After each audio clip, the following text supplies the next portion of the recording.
What's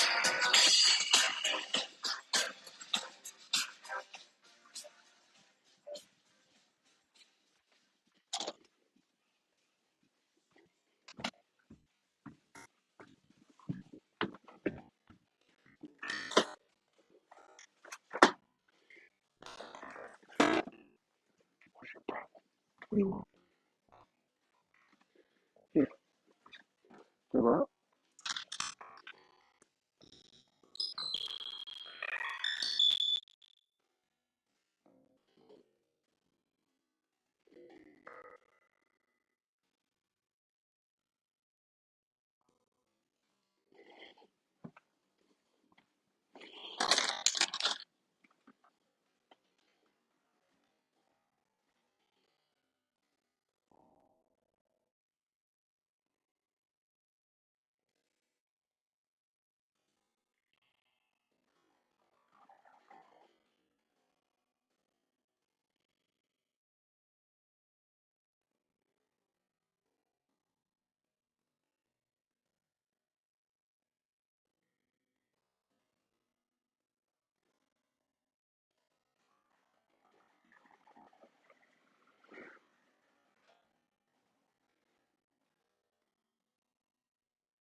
Welcome to Stu and the Nunn, an online radio show and podcast focused on national security, policy, politics, and selfless service.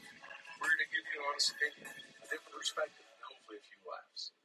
We do this by not only interviewing guests, but also sharing our own perspectives and asking you, the listener, to interact with us on the show chat room, via our Facebook page, and on Twitter.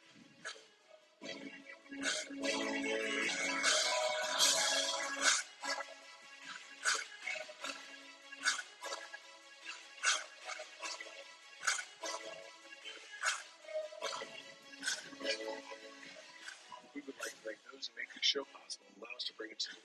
Our show sponsors, Royce Koch, Nunn.com, Mighty Oak Toilet Foundation, Trade Beer Publishing, and of course, Sheep Founders.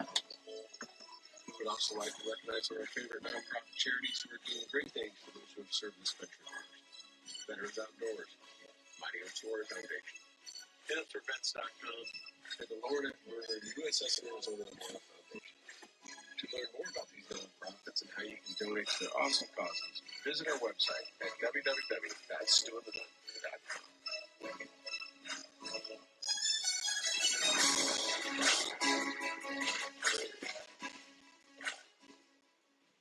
Hello, everyone, and welcome to another episode of Stu and the Nunn.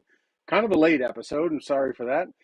You can see I'm joined by my good friend, now known as MAGA the Elf, and we'll talk about that in a second. But Paul here is joining me again tonight. It has been a long time. No, I guess a couple months, right? Since September, October, I think, Paul, when you were last on. You don't call it, kind of lost that. It's well, you've been bouncing you've been kind of busy. You pop up in different places all the time, and we're going to talk about that tonight. But you have been, well, from one end of the country to the other. I guess we could say you can't get much farther than Florida to Seattle. So It's you've been hard to keep up with. How you doing? I'm doing good. Little PTSD coming back from Seattle. Oh, I could imagine. But yeah, I like Seattle. It's not what you think. That's the first thing I noticed. It's a seaport town. So there's more to Seattle than what you might think on first.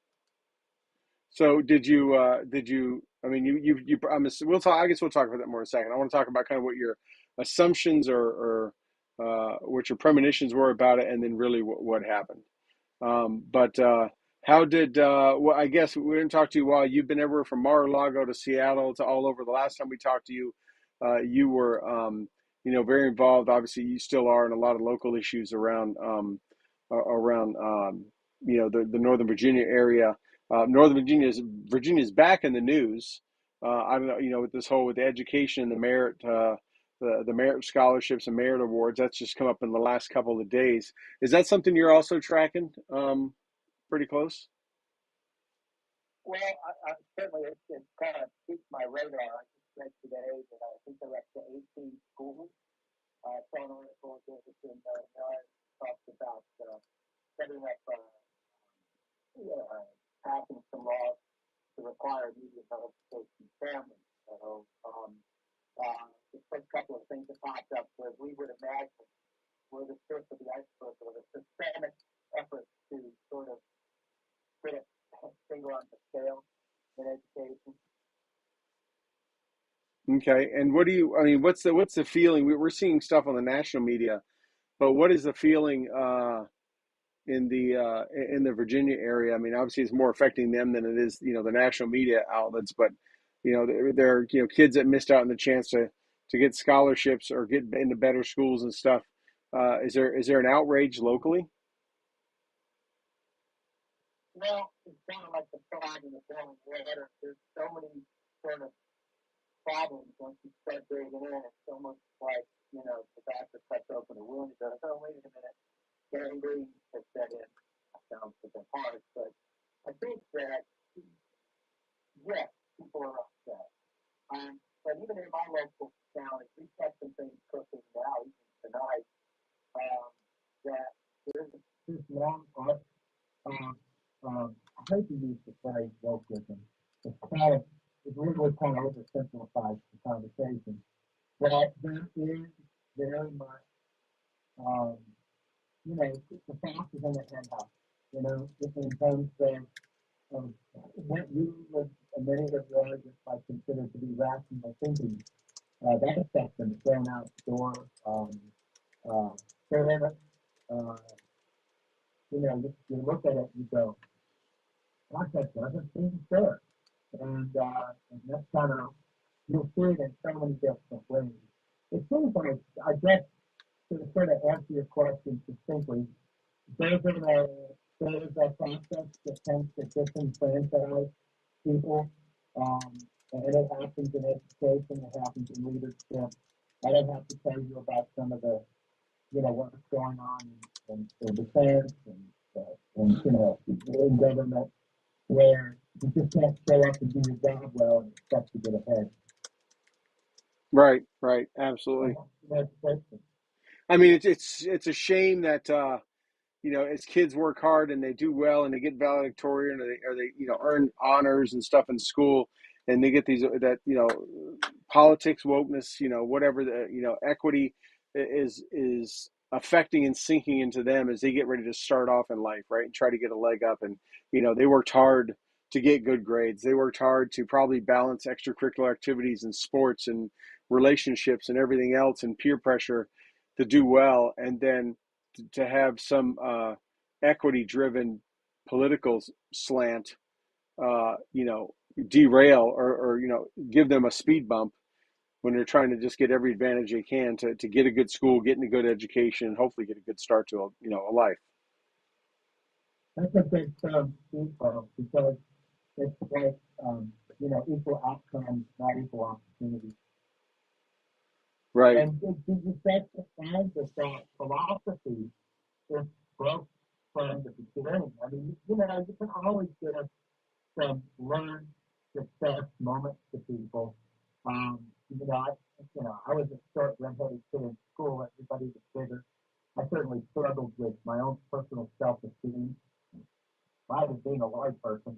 I was sort of ostracized as a redheaded kid. So, I can understand the idea that success can be learned. And maybe sometimes you've got to give people, a trophy so they can believe they can succeed. I think the dilemma is that it's just gone so far that it's become kind of an unspoken philosophy that some people just don't deserve to get ahead because they just don't deserve it. Yeah, but That's that metric that you, right? Who makes that determination of who deserves it and who doesn't, right? yeah, well, I mean, again, it's like putting people are putting their thinkers on the scale of Right, fairness. right. I had a conversation with my uh, with my significant other about this, and it's definitely it's a hard thing to wrap your head around. I'll just leave it at that. Right. The yeah, man. So I'm gonna try something here real quick. I'm gonna switch microphones to So, see if we can get a little bit better. Let me.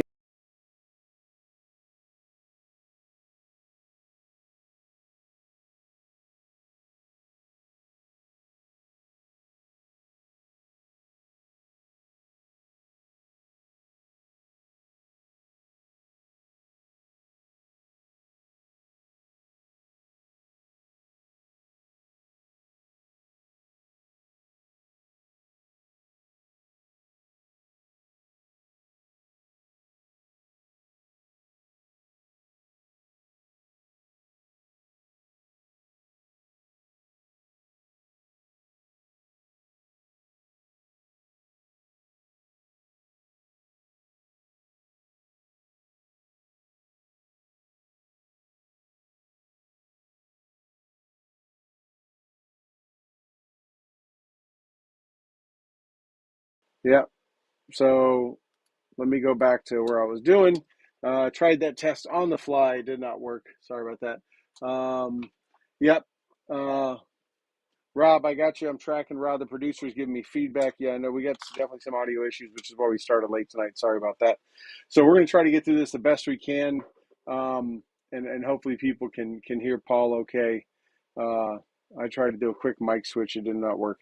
Um, so, Paul, you recently were at Mar-a-Lago a couple yeah, weeks ago. Was that a personal invite from former President Trump? Did he become a fan of yours from all your escapades, or how did you end up down there, or what happened down there? I guess kind of give our listeners and viewers an idea of how MAGA the Elf showed up in Mar-a-Lago.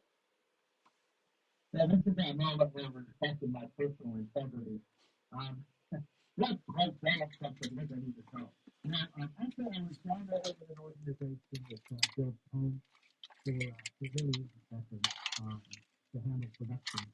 Uh, we want parts and make sure we were not from a technical standpoint was successful. And we had a one trailer we had, lots of that. And we also had three events bookending around that main event. So I was brought in to make those smaller events happen, and then also to coordinate between the acts that were performing in the main government Mar-a-Lago and the local production company. And I was kind of like uh, uh, uh, the guy picking up the pieces that fall off the train and put them back on to make sure everything goes smooth. But I did meet the president. Uh, some people former president. He's still my president. Anyway, um, and I was bouncing back and forth between the main ballroom and the event that's going on over by the pool. And I got my head and my chest going back and forth, and I'm walking back and forth, and then I'm walking from the main ballroom over to the pool, because that's where the first event started. President Trump was going to have a speak to the group, and he's a big fan of veterans. He stayed a long time, really enjoying it because it was a room full of people that have given so much to this country. And he's a big fan of the military, no question about that. But anyway, I bump into this giant wall of Secret Service who goes, step back, sir. And I look up, and there's this big Secret Service guy, and I'm carrying a briefcase, and I don't. I did a profile, and I said, I need to get the hell out of the way. So I stepped back really fast, back into the shadow, and President Trump walks by. He sees me out the corner of his eye. He goes, nice tie. Nice outfit. And, I tell everybody, did you get a signature? Or did you just, no, I don't pick on the briefcase. So, but I kind of pulled back and just sort of laid low. But so technically, yes, I was approved by President Trump. The Motley Patriot is Trump approved. So that sounds kind of cool. He definitely has a vibe about him. The whole event was impressive. We were there. It was Rick Greenwood's Patriot Awards, and I'm a cog in the wheel. But you probably know the guy that do all the work in the background. There's photographs of me up on stage with beside the president, Rick Greenwood. I did my part to make this event. They raised a lot of money. They're building houses for adaptive homes for veterans. It's a really, if I didn't get paid a penny to do it, I'd be okay with that. Mainly because we're trying to help people that are getting so much. Does that answer your question? Yeah. So, did you see him just that? I just switched mics again. Rob's sitting here a little bit better. Hopefully, it's pretty good. So you got a chance? Did you get any other chance to talk to him, or anything like that, or just that he? I was so busy. Yeah. I had plenty of chances, but I was in that I can't screw up from when I wheels hit the ground on a Saturday until I left Thursday, very late Wednesday. I was a guy that if I made a mistake, big problems would have popped up. So Gotcha. I was really too busy. You've been doing a lot with Lee Greenwood lately, right?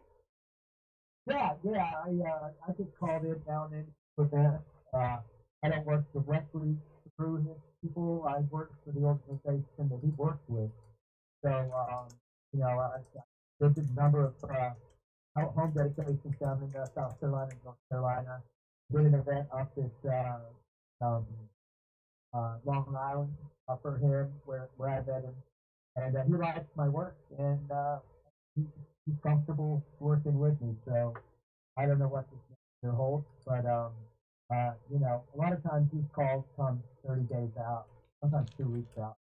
Yeah, because a lot of this stuff, so a lot of what happens, at least what I've seen with a lot of these charity events, everybody's got a sense of where things are going to be, but these things coalesce kind of like at the last minute where the hard numbers come down. So it's definitely, a tactical response to me to show up and make things go smooth. I like it. I'm comfortable with chaos.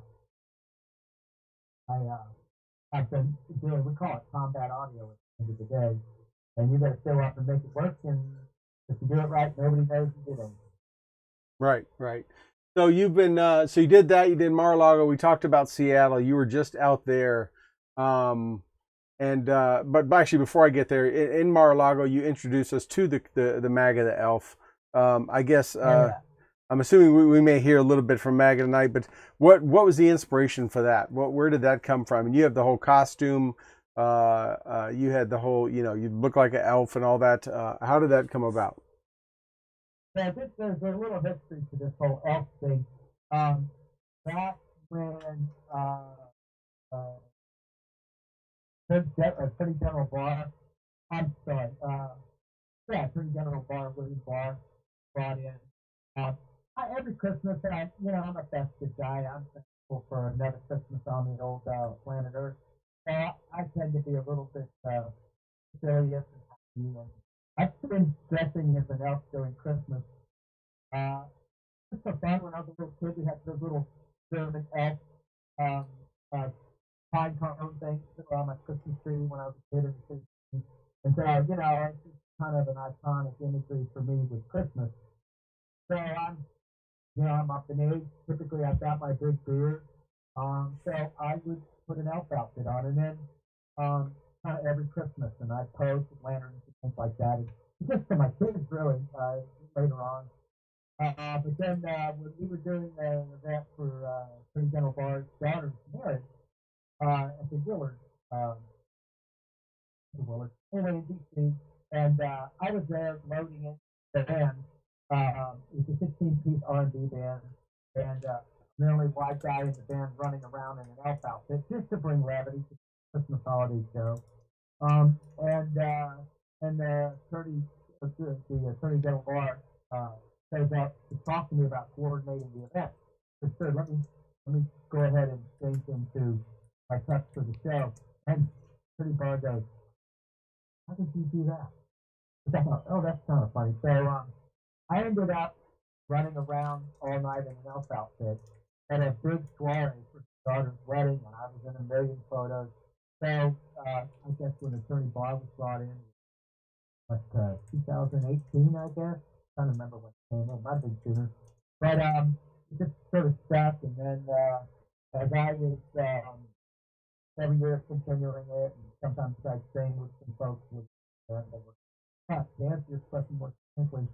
Um, Flying to Mar-a-Lago, just sitting in the plane, idle hands, and I thought, getting ready to go see the president, and that is just sort of stream of consciousness.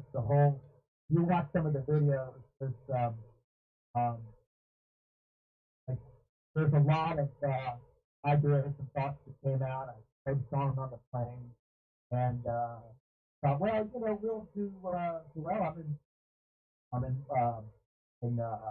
Mar-a-Lago. I'll be over at Palm Beach, and uh, and then all the beautiful trees and everything. And I just started walking around with the outfit and just doing impromptu comedic stuff, and then it all just came out. And very quickly, the story about him being the house elf. If you know anything about uh, Harry Potter and all of the house elves, they took care of him. And the idea that the MAGA, the Christmas elf, was actually the house elf originally for George Washington, and for each president, he would be the house elf. If you follow Harry Potter, that makes sense. But then when President Trump left, the elf didn't want to work for Joe Biden, so he turned in his resignation. You And came up you came up with that whole concept, that whole backstory yourself, huh? with the camera rolling with dynamite. Yeah.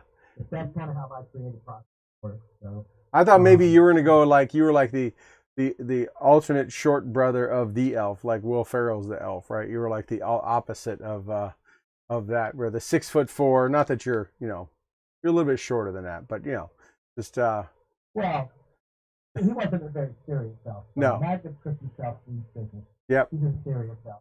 He's one of the most ancient elves of the realm. In fact, he was the first elf in America. I don't know if you knew that or not. Oh, did not. He had a lot to do with the original revolution against the British. He was fed up with the economic imperialism and all the mistreatment of America. He's the original MAGA, make America great again. There we go. Now we know. Maybe he was the inspiration to give President Trump that. Maybe he knew the story of MAGA the Elf and thought that's a great acronym to have. Who knows? You can play that up too. Yeah. Absolutely. Most of it just kind of comes from the hip. Since it's doing, I've been created, walked my entire life. I theater, I sang, I was solo with the second grade. I'm not what you would call a stellar person, but I keep at it. And come from a family. My mom was an actress. Comes from a long, on the English side. My mom's English. My mom's English. So I come from that whole lineage of creativity and kind of artsy fartsy. But my dad was there for. Right. He was overpaid, oversexed, and over there.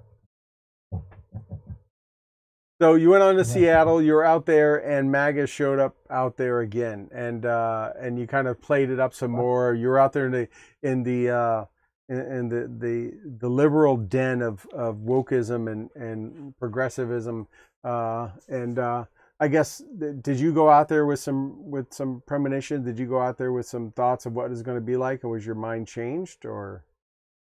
I've been there a year before because we said that my son moved out there from Virginia. I think he kind of had the idea that it was kind of the mecca of youthful indulgence. And, eventually he settled down and he worked on the docks and got his back together and doing well. But when I went there last year, I definitely, thinking about the top zone. And you think about Portland, you think about Seattle.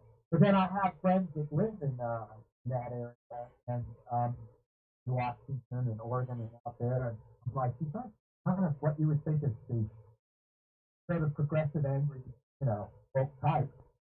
And the first time that I went there, I start up. I don't mind walking up to a complete stranger and starting a conversation with them, and I can be engaging. And so very quickly, I started to find out that uh, Seattle is not what you think it is. For example, Boeing's there, and Yep. it was, I guess, arguably it's one of the largest seaports. So it has a long history of military. Being a seaport, you don't tend to think of woke uh, getting too practical on a tugboat in the middle of a storm. So, I got the sense that Seattle is a sea town and that functionally it is a pragmatic, conservative, you know, uh, group, if you will. The original pioneers that went out there and the people that how do you say, you're not going to get a pass on a boat in the ocean because you deserve it. You better show up and deliver, or people die. So I get the sense that Seattle, and even after talking to some business people, and Seattle's on a swing back now. They put fences up everywhere. They're really trying to kind of watch this whole um, insanity, the whole pandemonium of lawlessness. And if you sort of do some digging into that, I find that there's a much greater root of kind of practical conservative, but then you definitely have a lot of these universities. There's the hospital has a gigantic Black Lives Matter sign on the side of it. There's Washington State. And I'm thinking, it's a hospital. Don't all lives matter? I mean, go down that avenue, and it's like, no, it's time to say this matters, and sort of you can frame that conversation in a way with a real liberal bent and show indignation. And I'm thinking, well, it's a hospital. Is this really your job to kind of get into this sort of, you know, social, sort of look at us, Right. It just seems like the empty vessels make the loudest noise, and I walk away from Seattle, and we went further west, and I saw more nice people. I saw more grounded. I'll tell you what, and I've said this before. If you took Washington and D.C. and you gave everybody a higher emotional IQ, you'd be in Seattle. Okay. Higher emotional IQ, huh? That's Higher emotional yeah. IQ. There's a lot of intellect in D.C. There's a lot of intellect in Seattle. A lot of smart people there. You've got a lot going on. There's Google's there. Uh, Microsoft, obviously. Microsoft. You Boeing. can go down the list. There's an intellectual depth and breadth in that area. We did go to the Microsoft Visitor Center, and they've got 50% of the entire facility is dedicated to LGBTQ sort of posturing, if you will. So it's that whole corporate kind of posturing thing.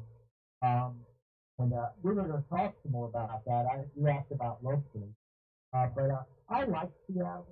Um, I, the weather is just a little bit on my nerves, but it seems like I brought it back into DC. Been raining a lot there in DC. Yeah, it's just gray and Seattle like this. As soon as I got Yeah. off the airplane, Yep. follow the coast. Pulled it with the plane. Yeah, I like Seattle, but don't get me wrong. There are a lot of there's a real serious mental illness problem there. There's a lot of homelessness. I spoke to some homeless. Spoke to one guy from Mexico who's very bright and articulate. We had a nice conversation. And he says, I came from Mexico. I don't want to go back to Mexico. He says, the gang problems there are real. We started talking about the gang problems in Mexico. I mentioned to him that, I've read things and new things that from people that I know that work over there in the theater. And, you've got a lot of Chinese criminal elements pushing relationships with the Mexican cartel. You get into why there's so many drugs from China making it into the U.S. courtesy of Mexico. You start to wonder what's going on. But there's a lot going on. I remember if you watch any of the old DEA movies, you had State Department pushing their thumb on DEA. You can't do this, you can't do that. And the CIA, it's the political of trying to manage that drug problem. And you asked me what I've been involved in. I've been sort of pushing my own personal agenda up the flagpole about trying to become a little more punitive to the actors. The DEA just published in December, like 186 million potentially lethal doses of fentanyl and Yeah. fentanyl powder, and prescription pills. If that isn't what's the term? Is it fifth generation warfare? Uh, it's a perfect term. That might have been fourth generation warfare. But anyway, you've got so many social ills festered in America, in my opinion, and drugs are the tip of the sword on that. Especially, all those drugs make country and hitting the youth and the destitute. And, you see it. You see it at the mental illness in Seattle. And a lot of that comes from rampant drug use. Well, I know crime has gotten. I mean, that's the one thing you keep hearing is, we know crime is bad in Chicago and New York and all that stuff, but Seattle seems to be making a name for itself as for, I don't know the stats offhand, but I mean, I know I've been seeing a lot more in the news about there's businesses pulling out and there's just been, but a lot of it is the ultra soft take on crime and criminal activity that their mayor and leaders have taken, and it's really showing itself now. San Francisco's bad, Chicago's bad, Baltimore's bad, LA, but it's happened here in that they're going to subdue that because the left ideology. Right. I was reading today about the whole Twitter file, reading some of the New Yorker and some of the Intelligencer and some of the articles, and you see the writers that are sort of going up, yeah, it's really a problem. There's this sort of whole dismissiveness. We talked last time about Elon, what's going on in the world from us, and the big thing about radio silence and press concerning, the hand in glove relationship between FBI, Twitter, FBI lawyers, Trump, Russia's collusion. There it is. Baker was his name. Yep, Jim Baker. Still deleting files at Twitter until Elon goes, no, get out of here, forcing them out. So you see this back to the frog in the flowing water, and you see all this left ideology. How do you wrap your head around it? How do you engage your friends that listen, read the news, read the New Yorker, and how do you come across to say, gotta look a little deeper into this because, and the Twitter files have shown that, a lot of the far left ideology has influenced what is represented as truth. It's so hard to sort of impact your friends who have adopted kind of like a potato chip approach to the news, less easy and available. And, it's a deep dig to try to get into personally what's really going on in the country. I saw a guy with a shirt. My son said, hey, you gotta be careful around bad. Everything's fine until it's not. There's definitely some malicious people out there. And on my way out to Mount Rainier, and I saw this guy who looked like he was half crazy, um, angry type, and he had a shirt that looked like an American flag with blue lines on it. And I thought it was the thin blue line, the police and all. And underneath it, it said F you, etc. at the Bible. And I saw that. Wow, that's interesting. And so I went to the counter and I bought the biggest knife I could get, and just put it on the side of my hip just to brandish it. To just say, hey, I'm not a victim. Uh, and I wasn't mean or anything. That kind of felt weird, wasn't a giant Bowie knife. But then thinking about what my son said and being out in the rural area, nothing to lose. At least I have something to discourage. Because as I said, I like Seattle. But at the same time, there's some bad actors. Yeah, yeah. Did you get any strange looks with the knife, or people just like, oh, here's just someone else? No, that was the thing. Nobody kind of noticed, I guess. You fit right in with it. I was wearing the flannel and everything else, so I guess I looked like, I was preparing for camping or something. Yeah, we traveled just hundreds and hundreds of miles on it. Shout out to dollar rental car. Man, we got 4 days on a Toyota Pathfinder for $90. Wow. Insane. Wow. There you go. It was a manager special. Shout out to that dollar rental car manager special. Anytime you get anything from a subcompact or whatever, I show up and goes, Joe, you want to Toyota Highlander or a 4Runner? I'm like, yeah. Good time. Nice big black. Free plug for them there. There we go. I was Yeah. So what else have you been up to? You're involved in a lot of causes and things like that. I know you've got things going on in Northern Virginia, things across the country. Is there anything in particular you want to bring up to our audience that you want to bring up? So locally, our school system in Orange County is kind of under some adverse conditions.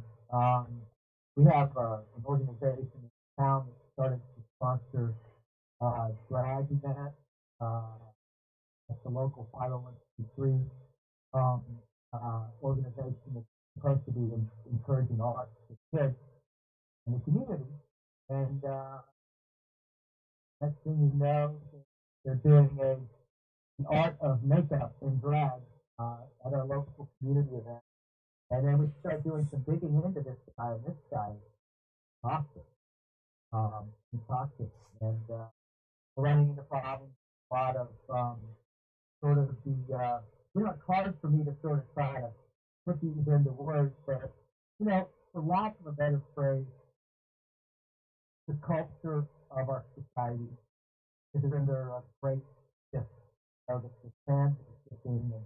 And, I think that a lot of people are trying to, from the standpoint of, we don't want hate with that. You don't want to marginalize certain populations.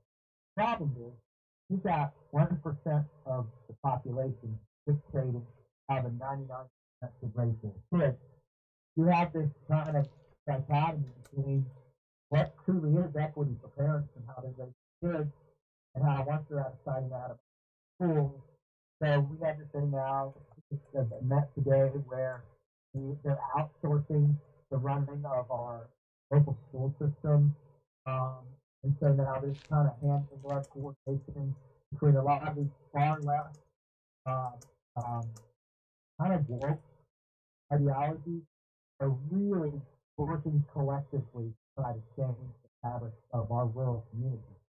So it's a 24/7 battle. A lot of people, they don't want to speak up and be mean, and then you start digging into it deeper, and you try to tell friends, I understand that you want to be nice and kind and accepting. I think, but you also have to understand that what happens in this is you're almost kind of confiscating any kind of spiritual component of your kid into a new state of this radical, leftist ideology, gender fluidity, 78 different genders. You know, you're competing with these kids at their most vulnerable moments. They're you have trouble now with school boards. A lot of school boards where they want to stop the parents' ability to know what's going on in kids' lives in the school.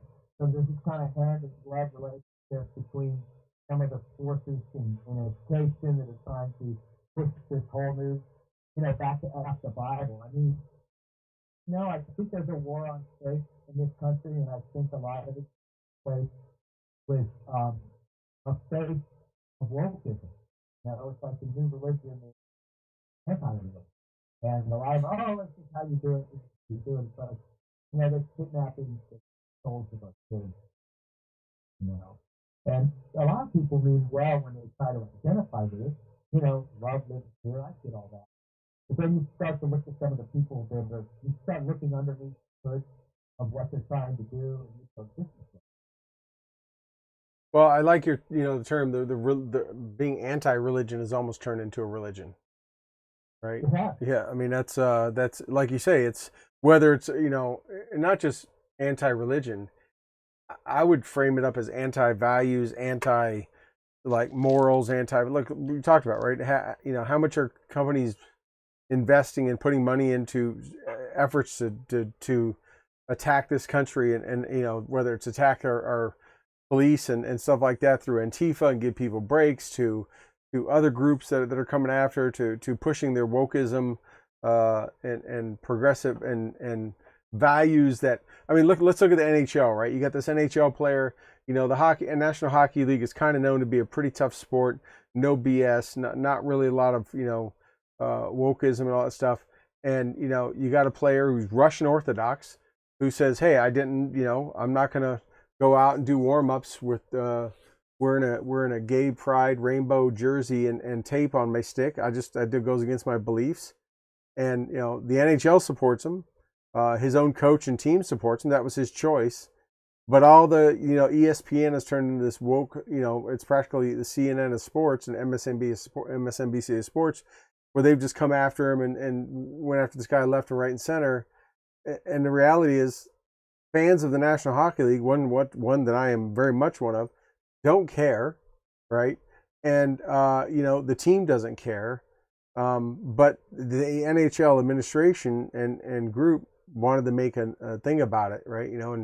And put rainbow tape on, put this on. When I used to coach youth hockey for many years, and we would in October, a couple years in October, I'd have all boys teams, 14 and under, 12 and under, and we'd say, hey, it's October to support Breast Cancer Month. We're gonna put pink tape on all of our sticks, and we're gonna put pink laces. We bought pink laces for all their skates, and our team just did that, right? Just to show our support for breast cancer and Susan G. Komen. We did it. All the kids were fine with it, But if one of the boys for some reason didn't want to, okay, then don't do it. We just, they probably all had family members or, the parents or aunts or uncles or somebody that had suffered from cancer, and every one of them was for it.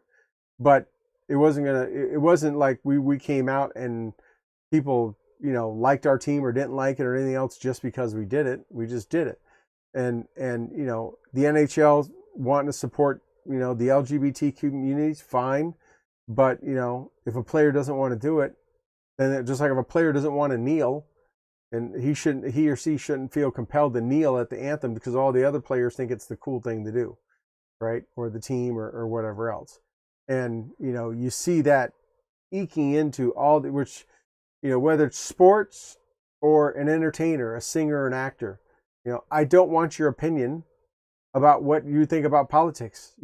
Dance, monkey boy, play your sport, act, sing your song. But just because you have a platform and a microphone doesn't mean I want to hear, nor do I give a damn about what your opinion is. That's not, I went to see Elton John. I'm pretty conservative, obviously. My family and I dropped everything and had an opportunity to go see Elton John this year on his final tour. A phenomenal concert. We saw a lot of concerts this last year, and we drove all the way to Boston to go see him. And I was talking to some friends of mine who are kind of, and that kind of on the liberal side. And one of them even said, I'm so surprised you like Elton John. I was like, why? Yeah. I'm like, well, because, John and this, and I know how you think. I'm like, I don't care what he. I'm like, if I only watched actors and actresses and listened to music of people that I think I agree with politically, I'd have a really boring life. Like, I don't care what they vote, how they vote, who they sleep with, what they do. I'm like, if that dude is a master. I mean, there's no doubt, right? He is Oh, yeah. one of the greatest of all time. His story is phenomenal. I'm so glad they made the movie to really tell it. Why would I not get the chance to go? My whole family is very conservative. My whole family was like, that was on their bucket list to see Elton John. So we said, let's load up and go. You know, and one thing I told them was, it bothers me that you either are so short, you believe so much of what you're being told, or you have such little regard for me as a person to think that I don't care that he's gay, that would keep me from seeing one of the greatest performers of all time. Now, did he put on a great show like Garth Brooks? No. But, Garth Brooks, he's got a few years on Garth Brooks. And when Garth gets that age, I wouldn't expect Garth to still dance around and do everything that he does now. But, I saw Metallica, Garth Brooks, and Elton John in about a 3-week time period. I mean, every corner of the genre you could imagine. And a phenomenal performer. Why would I not, just because maybe he thinks or votes a different way, or even came out and spoke about something? It's that's not how we live our life, you know. Don't try to force it and shove it down my throat, pun not intended. Um, to think one way or vote some way or something like that. You want to fly a flag, then fly a flag. I don't care. You want to do this or that. Just don't. I think I can say most Americans feel this way, Paul, and you let me know what you think. Just don't mess with my family, my loved ones. Don't try to force your thoughts and beliefs on me, and I won't try to force mine on you. And we'll all just get along. You know? My tolerance ends on the notes on my face. You know, so it bumps into my family. You touch on a very interesting subject, and you asked me what I've been involved with. So I've been trying to help uh, get their message out there. And one of the things that I've talked about with a lot of people, I know a lot of conservative people, and I'm like, hey, do you have a Facebook? Oh, no, I don't. Hey, do you Twitter? No, I don't do that. You know, if you're not out there showing your grandkids choices that you make, sharing your life in social media, you don't exist. I've talked to some politicians. I'm like, you should, you should show the centrist thinker. You don't have to post a link to a Fox News article. You can actually find, scientific articles to say the same thing because, facts are facts and truth is truth. Um, what I have tried to tell people is that um, you, you serve your family and your friends by engaging them so that they can't write you off as a nut job because, that's there's so much effort that's put into dividing a political game with different parts of it. You have a club, it's a pretty widely accepted, you know, perspective that says there's a battle for the sovereignty of our country, both on an economic front and on a spiritual. And globalism. I imagine you were around when Clinton. I don't know how old you are. You don't have to tell me. But I was around when Clinton pushed globalism, and the economy, did really well. But what we didn't realize is that we were cutting open the golden goose, and the long arc on that, and lower, less middle class, um, and economies, the more they go global, yes, you get cheaper products, but you get less money to buy those products. So at the very least, it's a net wash. Right. If you don't advance, the fortunes of your family, you make enough to get by and pay bills. But in the days of, you think about somebody like, some people, I think the only way to do anything in this country to maintain their own independence is to have your own business. And they try to legislate that out of the possibility. I can only imagine what happens, in a world where 78,000 IRS is gone. out there going after guys with $600 in income. And you think about this whole small business. Guy gets out of high school. I just want to work as a mechanic driving around, cutting people's straps. And I want to do something for myself because I can't fit the profile getting hired by a human resource department because I'm not the personality type that's looking for.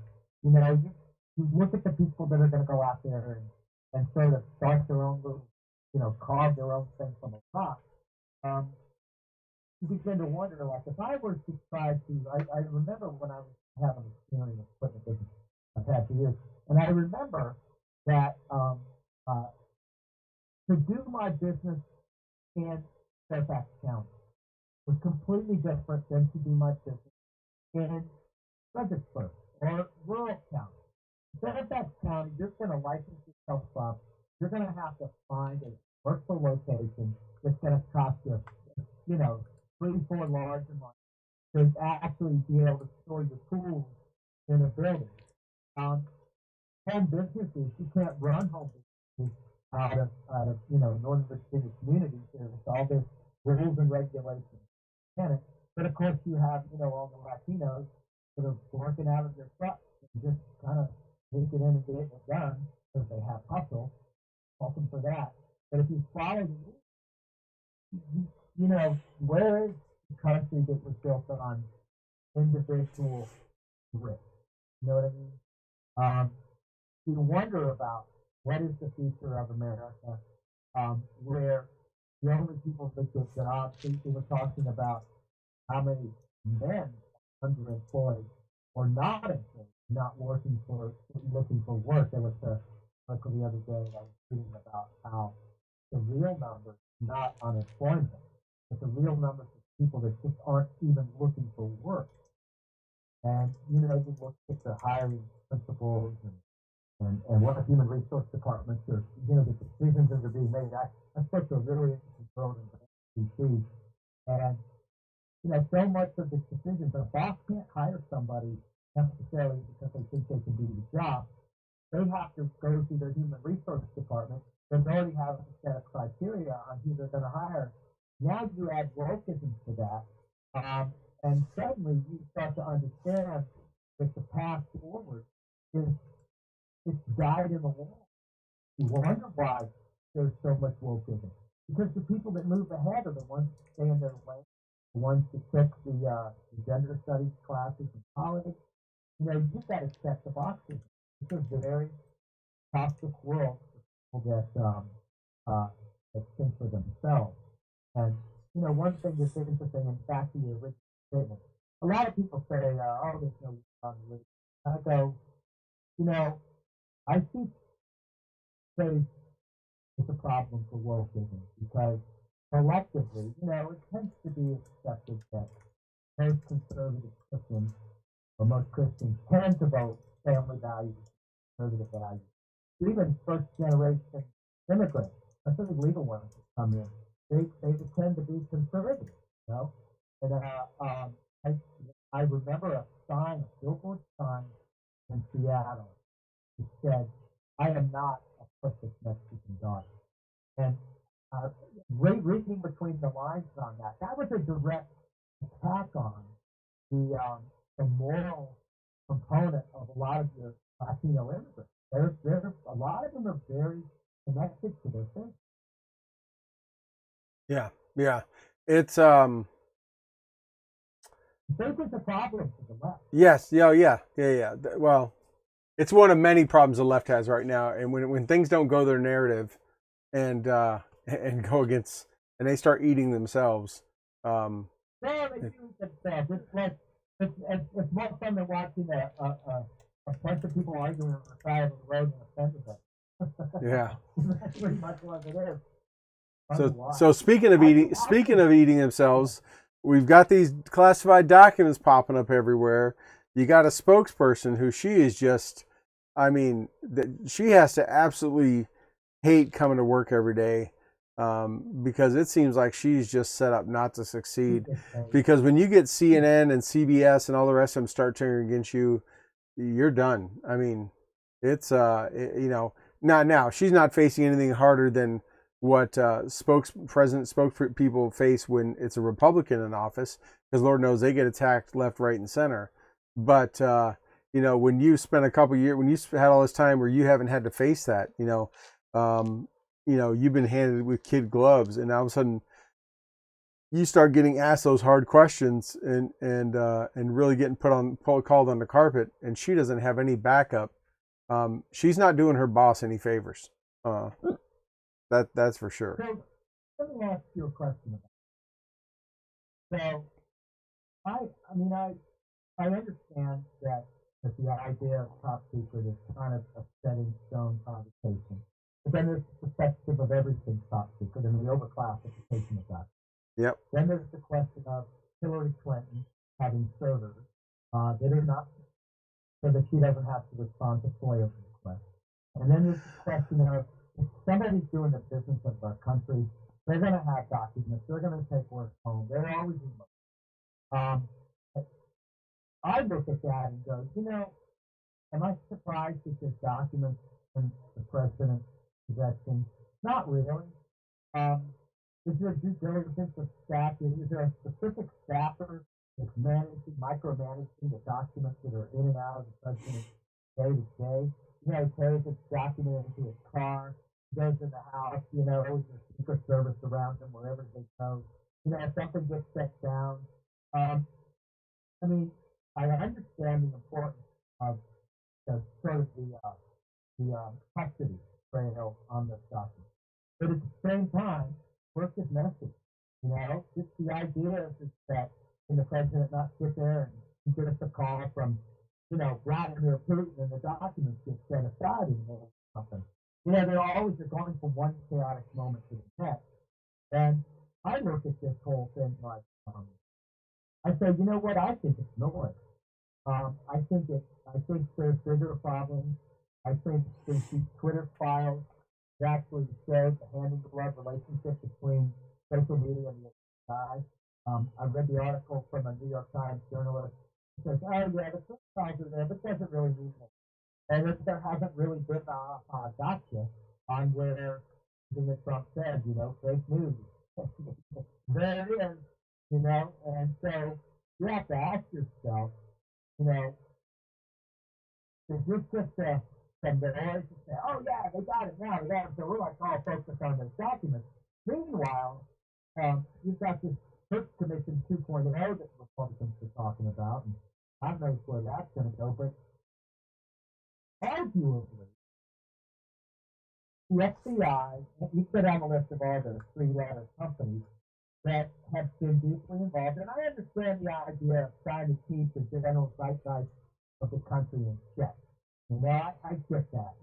It's a hard job to keep the country balanced and in check. But then at the same time, the outrage over Trump from the beginning. I remember the day that the FBI casually walked in on General Flynn and set him up, in my opinion. Right. I'm like, they're not even going to give a former DIA director the courtesy and the dignity, because he signed on with Trump. He knew where the bodies were buried. That was when I knew that this country is compromised by a ruling class. Yeah. I want to just pause for a second. So two things, right? You talk about it being noise, and some people have made that comment that this is all for nothing. But I think two things really stand out, and why this is more. One, had he not made the statements he had, and had the left, the Democrats and the media not gone after Trump, had they not done the raid, had they not done all that stuff, I think a lot of people, that was definitely a big factor why people are acting the way they are now, because it's very much a good for the goose, good for the gander, right? Everyone knows politicians, every time, when they're lying because they open their mouth, they're hypocrites. But when you sit there and say, in an interview, as President Biden did, I don't know how he could have done that and been so careless. And then now he's done it not once or twice, but multiple times. It's like, if you would have kept your mouth shut, if the left would have not really made the Trump thing such an issue and had a raid on his house, then they probably would not have been so much after that. Now, the reason why, I think that's one reason why we're hearing so much now, but I think a second reason is, I think people are missing the fact that these are not documents that President Biden brought to his house. These are documents that Vice President Biden had in his possession from when he was vice president 2 administrations ago.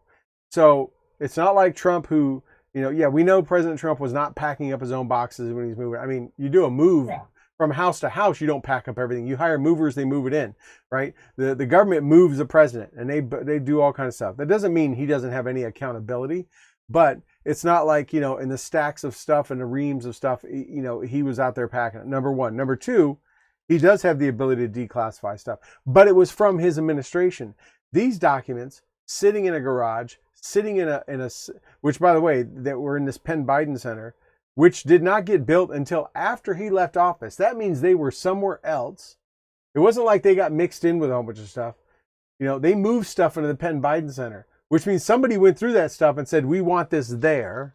So they went from the White House or the vice president's house to some unknown location, and then got decided to move them to the Penn Biden Center when it was opened, of which you have, now they're saying upwards of $100 million of investment to University of Pennsylvania from the Chinese, which the Chinese ain't going to give a dollar unless it's in their benefit. So $100 million to a university, right? And to have all this access. And now you have stuff showing up in the garage and stuff in the house, all from 6+ years ago. That's where people are trying to compare the two, right? Trump versus, Trump had, he was down, he didn't want to give them back and all this kind of stuff. Well, they were in a locked office that the DOJ approved and said put another lock on it. They had Secret Service. They had this. This other stuff is, his crackhead son driving the Corvette right next to, and they were from 6 years ago. Everyone knew that Trump had these records. Trump knew he had them. They were arguing whether he could or not, right? Biden, no one knew he had these, and they're from so long ago, he didn't have the authority to declassify, and he should have never left with them. They absolutely should have been, if they were TS level, which they're saying they are, at least some of them, they are absolutely confined to a skiff, right? That there's no, I mean, his smart ass quip of, hey, they were in my, it wasn't like they were not on the street, they were in my next to my locked Corvette. Last I knew, and I've had a clearance for a long time, a locked garage, a locked house does not constitute a secure information facility in any way. But Hillary never got prosecuted for much more egregious violence. So it's like, and the fact that Biden is in cahoots with China for funding and money. I mean, we knew that years ago. We've known that all along. We knew that when the whole thing about Hunter Biden being paid by Russian oligarchs, for his services, and then Chinese money coming in Biden.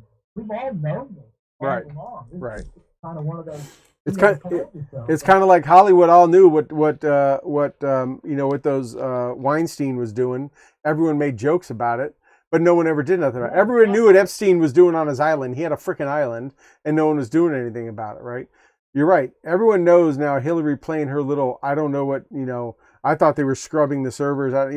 Everyone sees right through that. It's just who is in a position and motivated to do something about it. But the defense of, they did it, I can too, right? We see that with children, right? Your two kids, and one kid points and says, why am I getting in trouble? Little Johnny didn't get in trouble, and we say, we don't care what little Johnny did. We're focused on you, right? That defense definitely does not work in the geopolitical stage of being an adult and saying, well, they didn't prosecute so-and-so, so you can't prosecute me. No, that's... Well, they're not going to generate the outrage around it. They're not going to get the media to generate any outrage around it. But it's kind of like, it's like that bitching because the fox ate the chicken.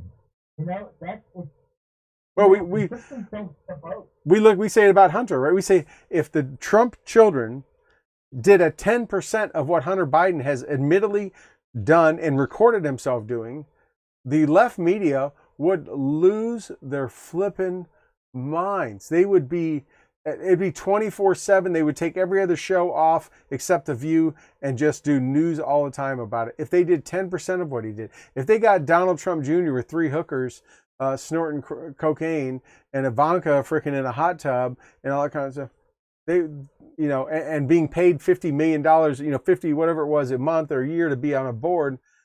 And it's probably $49,000 a month on the house and the sun, right? Right, right. I mean, Yeah. the laptop is absolutely the greatest gift ever given to the American people as far as a view into how corrupt politicians and the Biden families. The only people that believe it are the ones Yeah. that do it in the first But place. now they're coming around, right? Now you've got some of those Intel officials. I'm telling you, it's like the frog in the boiling water. And so many people on the left just say it's all noise anymore. Right. You know, it's just.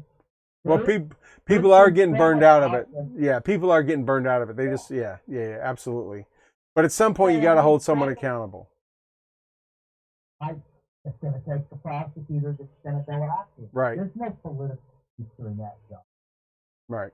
Yeah. You know, I mean, I don't mean to sound cynical, but the only power we have right now, my assessment, is that the Republican House does some careful investigation.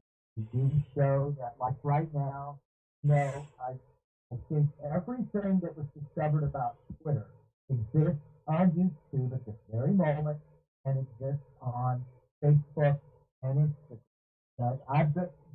You talk about when I went down to Mar-a-Lago, I got a huge uptake from my videos down around Mar-a-Lago. And then my YouTube channel went to 0. Gone. Done. Over. All my numbers fell out. I got 1,800 views interviewing an Indian couple. And we went close, they said. And then I did the MAGA the Christmas elf, and I got spotted by a whole bunch of real nasty, angry comments out of on my comments on my YouTube. I never get much comments on my YouTube, but all of a sudden, out of nowhere, when I did this MAGA the Christmas elf thing, there was 10, 15, 20 comments, all very combative, all very nasty. And then all of a sudden, boom, my circulation went to nothing. So I found that to be interesting. Now, I've been on Facebook long enough to know I can post a picture of me doing something happy that's innocuous, and I'll get a bunch of views, and I'll get 100 likes. And, 100 likes is 10% of 1,000 views at least. And they don't report all of that, but they do bring you down so that you don't get this kind of synergy of following. But on YouTube, I see the shadow thing. Uh, Twitter for the longest time I got 80,000 views on a video, and then my engagement nothing, because all you have to do is say MAGA anything, and it's. I would make the argument that moving forward, the only power we have is to take the fangs out of the sort of like the ruling class of the day to stop us from making progress politically. I think that I was going to go back to what you said earlier about the Elton John. I've been telling people you've got to take the time to show yourself. I think everybody should have multiple expressions of the social media. And I think they should be taking and putting up pictures of their grandkids and their garden and everybody from 5 to 95, or right to the 96 years out there. But I think everybody should have a social media presence with their pictures. Some people want to lock it down and want to private, and I'm thinking, you've got to show, like what you talked about is your friends are like, you went to Elton John? So if you take that picture of you, all of a sudden you're like, oh, I guess he's not an angry. He is inclusive. And so when you start talking like what we're doing here, I think we have to be as conservative people. We have to stay with old Reagan, for compassionate conservatives. I think if you don't show your compassion, it's real easy to get dragged into the outrage conversation. And I think there's more that divides, which is my Motley Patriot motto. I think humor, levity, fair, compassion. I mean, I think we have to take the time to show that. And the reason I say that is the only power we have to save our country is from that individual candle on the hill because you are loving, you are compassionate, but you also are Christian, and you also believe in traditional values. You're not angry at people that they can do whatever they do in their bedroom. It's not my business. Don't try to indoctrinate my kids into wearing makeup and dressing in drag and make it innocuous like the game. I've seen the videos of the people that are behind it, and these people are damn good. And they, I've known magnificently charming gay men that are just wonderful people. They make you laugh, punch you in the right place. They just happen to have an affection for something other than a woman. I have no problem with that. But then you start getting into the culture of drugs. You start getting into the domineering, the submitted, the dominant, the dumb, dom, and you start to look at. I have relatives that have told me that the gay scene is very dark for a lot of people. It's a dark place, and so I think our real battle moving forward is local politics, local school board. Everybody will tell you that it involves in your town, county, and your school board. Because the only way that we're going to nudge this football up the hill is not by proving that Biden mishandled documents. So with this, no, nothing's going to happen. But building your local community and your local political circles, and then, which is a lot of what I've been trying to do out here. I just got involved with the local Republicans of Orange County. Went up there and spoke about social media and how people can sort of show the nice side of who they are. Not just sort of like gotcha moment, haha, I gotcha. It's kind of like, I think it's like courting a woman who's out of your league. You need to take it slow, you need to be kind, you need to not show that you're eager. You know, I don't know if that's a good analogy, but I think as Americans, we've got to fight really hard to rebuild the fabric of the community. And we're not going to do it by aha gotcha moments. I think we've got to reach out to our neighbor across the street, which also means the neighbor on your social media. And I think that we really have to try to engage social media. I think the more people that are conservative that have YouTube, that actually sign up on YouTube and start a YouTube channel and start posting videos of their garden, your kids are going to see that. Your neighbors are going to see that. I think that's the public forum. I think that if you do not fight, so you have to weaponize your social media, not like a sword, but more like, the hearts and minds. Right, right. You understand. And so, well, it's part of not talking to your echo chamber, right? It's part of not just talking to those that think like you and believe like you, and only talking about the stuff that, like I say, you could be a pro, very super conservative or very strong libertarian or Democrat or whatever, liberal, and only talking ears and only just getting each other amped up. Or you can reach your cross, right? That's, civility, or, my good friend Matt Goss talks about it, right? Civility is a good friend of the show. And we talk about, the First Amendment all the time. They love to talk about it's civil discourse. It's that First Amendment guarantees, among many things, the ability to have civil discourse, which means we don't throw stuff at each other. We don't firebomb each other. We don't, riot because we don't like the way you believe, or cuss you out, or yell at you in a restaurant, right? It's, we sit down and talk about it, right? And it's right. No, it used to be. It used to not be a big deal at all. People could do it all the time. I mean, think about back in the day, prior to probably, Paul, 15, 20 years ago, you had probably friends and people you worked with and never knew how they voted, never even thought about it. They no one threw it in your face. They were probably, they could have been gay, could have been this, could have been that, but you may find out later, like, wow, I didn't know you voted for Clinton or Carter or whoever. It's like, what? Because people didn't, that's not how you represented yourself. That's not how you identified yourself, right? You worked with people. I worked with people, soldiers in the Army that I worked under, people that they're my cohorts, people, soldiers that reported to me, employees that I've had, would not know who does things because you just don't talk about it. There was those taboos, right?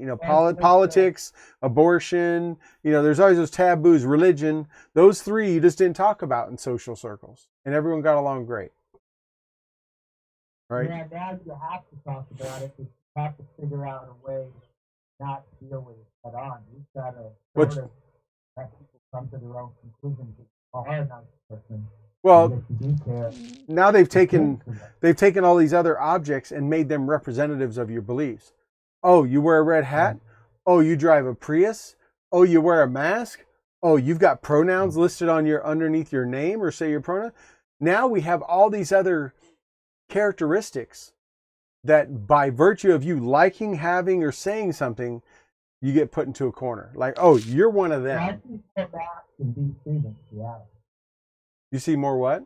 I see more neurotic mask wearing in DC than I did in Seattle. Yeah. Right. But I mean, it's yeah. It's unfortunately it's those things. It's crept. The divisiveness have crept so much into our society that it's more than just me sharing with you how I voted last Tuesday. It's any number of those things, from the clothes I wear, the car I drive, or how whatever I do to myself, whether it be a mask or tell you my pronouns, or that's all we see, right? We used to say, don't judge a book by its cover. We also used to say, sticks and stones don't hurt my bones, right? Or hurt my bones, words never hurt me. But now that's out the window too, because all you got to do is say something and someone cancels you. Well, now we judge everybody. And I do it, you do, I mean, we all do it. You see someone, right, with a BLM shirt on and a mask, and you're like, bet they didn't vote for Trump. I mean, you're just kind of like, they want to throw it in your face, so it's in your face, I was the first guy with a mask on. Because I thought, you know what, practice is speaking. I will say one thing though, I'm not going to mention, I'm not going to point the finger, that a certain organization knew about COVID. Anybody? I don't know if you've heard that. You don't have to address that. But it was around for a lot sooner than realized. And, it brought out the whole COVID thing. Nobody dealt with it at face value. That trust what the conversation is, and we don't have faith in government anymore because how this pandemic was handled. And then it turned into an expression of social indignation because you're not following the rules. And in fact, the rules in and of themselves, nobody really knew what the rules were. It was a make it up as you go along. Right. And then you get into the whole social media. It's like a perfect storm of toxic governance. And everything that you've said so far, is about our interpersonal relationships. But now we start talking about how the people that we trust to handle these problems mishandle it. And it's just like this, well, more government institution. And I'm old enough to know that I've never seen government as an industry being a good thing. And, the more power you give to somebody whose job is to stay in their lane and follow, a checklist, there's nobody that actually has the ability to show leadership to solve real problems. You just hire more people and send more things out to bid. So, I'm optimistic that we have the House right now because I feel like, and this goes back to what I was saying earlier, you really have to work to energize your local political groups to be nice, to engage your neighbors. This is a very different battle for the sovereignty of our country. I really believe that. And the best that we can do is to show our humanity and to, stick it out there and try to pull people in. I have found that the more I've engaged my local community, and the more that we talk, the more you start to see the diversity of perspective on the macro or the micro, if you will, and the differences of people that you think are in your group on a microcosm of what you think are conservative are all over the place. So it really takes a lot of patience, emotional intelligence to engage people that, I think we have to bring people from the center to a conversation that is us moving as well as them moving. And I think that I think this country needs more compassion on the conservative side. But I also think there's going to be times we need to pull our sword out, you know, Yeah. and we've got to call it when we see it. You've got to do your due diligence and say, wait, this is not good. And let me show you why it's not good. But if you're always pointing out everything that's not good, no one's going to listen to you. You've got to make friends with a lot of people that you talk to first. And that's local community involvement, in my opinion. Right. Well, you hit on that before. You mentioned the local community a couple times. We've talked about that here on the show with that, you know, especially during the elections series and cycle back midterm and 2 years ago, is that well, we saw it after 2 years ago, right? That the local who you put in as local county executives or assemblymen or at the state level or whatever it may be, they made a big difference on how some of those how the national election turned out, what was allowed and not allowed, right? We saw that in Pennsylvania, we saw that in Arizona, Georgia and stuff. So, I mean, everyone talks about, you know, the national election. Obviously, president is big. It's also the only one that, you know, there's an electoral college actually making the pick. But I think 2020 showed us very clear how important local elections, down ballots are. From either whether it's elected representatives in Congress down to your school board, down to, you know, if you look at how many different governing bodies from your school administration up to the federal level made decisions and impacted and had influence on how COVID was handled, right? Just on how COVID was handled, the decisions they made, the things, the emergency orders they put into effect. If that doesn't convince people between COVID and the 2020 election of how important local elections are, then there's nothing that's going to convince them, because that absolutely demonstrated it front and center.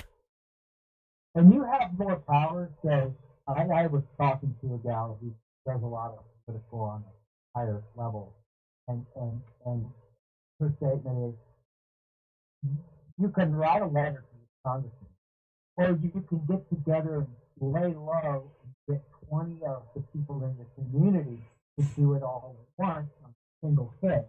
And you'll have more ability to put your leadership to the fire. And because, you know, that's where the Democrats eat our lunch, because they work together. You know, there's a lot of funding from the top down to a lot of local. Like, I know in our county, it's going to be tough, because I can see where there's no there's no coincidence that 2 to 3 things pop up at once, and they're all to push everything to the left. They're well organized, they're well funded, they have a mission.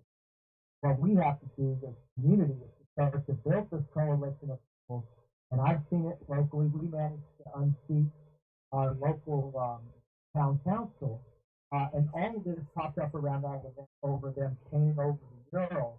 Right. You know, this was graffiti. And from that, there was a group of people that started talking to each other. And from that, we got enough signatures on a petition to get enough people united to be able to influence the town council election to change the policies in the town. And they went after these people that won. We had 2 people that won the town council who, you know, they're out of towners, but you know, they're not an old family. But they do bring some traditional values and some rational thinking. And all of a sudden, it was this little effort to change the entire outcome of the election. And that even. Oh, we lost him. Well, okay. I think he was picking up his headset, and we lost. Hold on. Let me obviously. There we go. Well, we were wrapping up anyways. I don't know if he's going to call back in, but we were wrapping up. I needed to wrap up. We've been going a little over an hour, so not the way I wanted to end it, but I want to thank Paul for coming on. If he doesn't make it back on before I drop here, I want to thank him for coming on. We talked about a number of topics. Sorry for the audio issues. I have to get a new mixing board. I think I had to get off of it tonight. That's why we were late to jump over to something else. So try to get to better art. Oh, here he comes. Is he back? There we go. Okay. Back. All right. Yeah. I think when you reached down to grab your earbud, you must have dropped the connection. Yeah, these earbuds have weird invisible buttons that do things without asking. That's all right. Yeah, I was just saying I needed to wrap up for sure. Anyways, we gotta we've been going and you've been great. We've been going for almost an hour and a half, and stuff. But I did want to give one final chance. Anything else? I know we hit a lot of topics. We knew we were, and I don't think we even hit on half of some of the things we talked about. But like everything with this show, we just all we needed, we didn't even talk about, Alec Baldwin, because that's already, all over the news as it is right now. But we can definitely talk about. That was reckless endangerment at the least. Yeah. He was found guilty of it. Well, they charged him today. They didn't find him guilty. He got charged with 2 counts of involuntary manslaughter. So, which is the right charge. I mean, it wasn't on purpose, I'm sure. But him and the armor both got 2 counts of involuntary manslaughter. So I was hoping for a charge of handling a handgun while liberal. Yeah, that's like 20 years to life, I think. It should be. But yeah. So it's something. But anyways, a lot of stuff. Thank you so much, Paul. Anything else that you want to just leave our listeners and viewers with before we wrap up for the night? Happy New Year, and get involved locally, and also do whatever you can to reach out to people, show compassion and caring, and be your best angel if you can. I mean, that's we've got to bring people from the center to left, sort of get it. And I mean that's it. It's a very interesting life and a very interesting world, and things seem to be moving at light speed every day. Yep. Like one day at a time. No, I think reach out to people, communicate, get outside. But the same thing, like I say, use your social media to reach out and influence others, and maybe surprise some who have an impression of you, of whatever you think or believe, and maybe educate them a little bit, right? Have those civil conversations. Have those civil conversations. Right. Yeah, you know what? You got to stand up and be counted. You need to be a candle on the hill. Right. But the biblical verse that I let the candle under it first. You need to put it on a hill to shine. And I think that I do think that there are nefarious factors out there. I do think that there are. I think this country is always under attack in different ways. We're looked up to. I tell you the last time I heard somebody breaking out of the move into some other place. So they're not sneaking across the border out of this country. So no. So we're the worst thing out there. And democracy wasn't made to be easy. It's messy. It's a kind of republic I guess is even messier. But I definitely say get involved. And there used to be your religion and your politics to step aside. And I think that if you just sort of take those two and understand how they make up your humanity, you need to make more friends. You need to engage more people and start up a conversation with strangers once in a while in the right part. And I think they'd be surprised what happens. Yep. Good advice. All right. Well, hey, thank you so much, Paul. We look forward to having you on again. Of course, I know there'll always be topics to talk about. We'll keep following you. Where can people follow you on socials and all that stuff? Obviously, you're very active. Where can you? I've got my Twitter is the Motley Patriot. My Instagram is Royce Koch. My Facebook is Paul Royce Koch. But anybody can go out there on my YouTube, the Motley Patriot. Watch those videos, comment, like, and subscribe. I'm not monetized on my YouTube, but I'm about 35% of the way there to monetization. I might make $10 a month, but I'm trying to get my YouTube monetized so that I can legitimately write off my expenses on taxes. And if you got ideas of videos, I do a lot of traveling history. I will say, when I was in Seattle, a little piece here, because I wanted to share this. So everybody knows I've got a lot of roadside historian videos. So in Seattle, I found 3 of the most expensive Civil War books you could find. The Harper's Pictorial Collection, thousands of pictures, the Harper's Civil War, and then the one that I really wanted, the Official Military Atlas of the Civil War. This was done not long after the Civil War by all the generals. My house is on some of these maps. In a Goodwill in Seattle, and the gal that I bought them from said, "Oh, the guy that donated them is going to be so happy because they're going to go to somebody that's going to use them and probably donate them to the Historical Society." But again, went to Seattle, got a Bowie knife, and a bunch of Civil War books. So you never know what you're going to find. Butcher gets right. Who would have thought, right? Yep. Awesome. Well, hey, thank you so much, Paul, for so much of your evening. Thank you, everyone, for tuning in. We got right into it because we're running late. Didn't mention our sponsors: Red Rum Sport Fishing, Commodity, Gear for Grunts, BooHammer.com, Alpha Elite Performance. But thank you to all of our sponsors. Thank you to Paul, MAGA the Elf, and we look forward to keeping up with. There we go. So we may even have MAGA back on in full dress. Maybe we can make that happen. Come back on. So, all right. Thank you so much. Thank you, everyone. We'll see you here next Thursday here on Stu and the Nunn at 8 o'clock Eastern. We hope everyone has a great night. Ciao, Bella.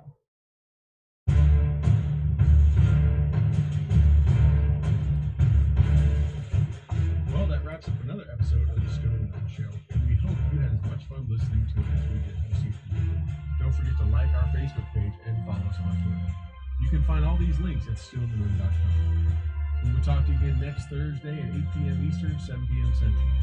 Also, we'd like to thank our sponsors, Commodity Outdoors, Veteran Outdoors, Enlisted Nine Fight Company, Warrior Media Solutions, and BooHammer.com. Thank you again, and have a great night. Good to talk to you, guys.